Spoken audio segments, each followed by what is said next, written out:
ಯಾವುದು ಇದೆ ಸರ್. ಇಷ್ಟು 35 55 ಇದು 55 ಇದೆ. ಇಷ್ಟು 35 ಇದೆ ಸರ್.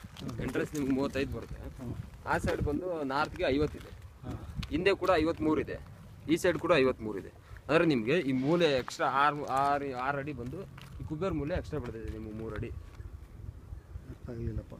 ಈಗ ಹಾಂ ಸರ್, ಎಂಟ್ರೆನ್ಸ್ ಇದಾ? ಎಂಟ್ರೆನ್ಸ್ ನಿಮ್ಗೆ ಈಸ್ಟ್ ಬೇಕಾದ್ರೂ ಇಟ್ಕೊಬೋದು, ನಾರ್ತ್ಗೆ ಬೇಕಾದ್ರೂ ಬಾಕ್ಲು ಇಟ್ಕೊಬೋದು. ಇದು ಕಾರ್ನರ್ ಸೈಡ್ ಸರ್. ಯಾವ ಸೈಡ್ ಬೇಕಾದ್ರೂ ಬಾಕ್ಲು ಇಟ್ಕೊಬೋದು ನೀವು. ಸೊ ನಿಮಗೆ ಈಸ್ಟ್ ಬಂದು 35 ಅಡಿ. ಸ್ವಲ್ಪ ಇದಾಗಿ ಕ್ರಾಸ್ ಬಂದಿದೆ ಸರ್, ಕ್ರಾಸ್ ಇದೆ ಇದು. ಅದೇ ನಿಮ್ಗೆ 3 ಅಡಿ ಇದು ಮುಂದಕ್ಕೆ ಬಂದಿದೆ ಈ ತರ. ಸೊ ನಾವು ಕಟ್ಟೋದಾದ್ರೂ ಮನೆ ಈ ಒಂದು ಇದ್ರಲ್ಲಿ ಕಟ್ಟಬೇಕು. ಹೌದು ಸರ್. ಯಾಕಂದ್ರೆ ನೀವು ಈಸ್ಟ್ ಬಾಕ್ಲು ಇಟ್ಕೊಂಡ್ರು ಇಲ್ಲಿ ಇರುತ್ತಲ್ಲ ಸರ್. ಸೊ ಇಲ್ಲಿಂದ 35 ಅಡಿ ಇದೆಯಲ್ಲ, ಆರಾಮಾಗಿ ನೀವು ಇಲ್ಲಿಂದ 20ಕ್ಕೆ ತಗೊಂಡು ಮನೆ ಕಟ್ಟಿದ್ರು ಈ ಎಂಟ್ರೆನ್ಸ್ ಜಾಗ ಬಂದು ನೀವು ಅಂಗಡಿ ಮಾಡ್ಕೊಬೋದು. ಈ ತರ ಇಷ್ಟು ಜಾಗ ಬಂದು ಈ ಕಲ್ಲಿಂದ ಇಲ್ಲಿಗೆ ಮನೆ ಮಾಡ್ಕೊಂಡ್ರು, ಆ ಕಲ್ಲಿಂದ ಅಲ್ಲಿಗೆ ಬಂದು ಅಂಗಡಿ ಯಾವ್ದಾರು ಮಾಡ್ಕೊಬೋದು ನೀವು. ಈಗ ಯೂಸಬಲ್ ಅಂದ್ರೆ ಎಷ್ಟು ಸ್ಕ್ವೇರ್ ಫೀಟ್ ಬರುತ್ತಿದ್ದು ಸರ್? ನಿಮಗೆ ವೇಸ್ಟ್ ಬಂದು ಒಂದು 60 ಅಡಿ ವೇಸ್ಟ್ ಬರ್ಬೋದು ಅಷ್ಟೇ. ಬಟ್ ವೇಸ್ಟ್ ಆಗಲ್ಲ, ನಿಮಗೆ ಮನೆ ಮಾಡ್ಕೊಬೋದು.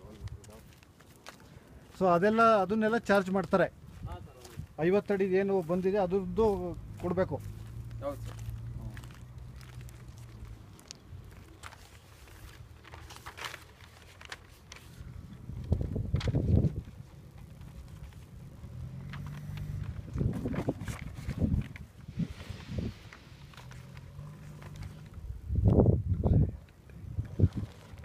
ನಿಮ್ಗೆ 55 ಬಂದು ಈ ಥರ ಬರುತ್ತೆ.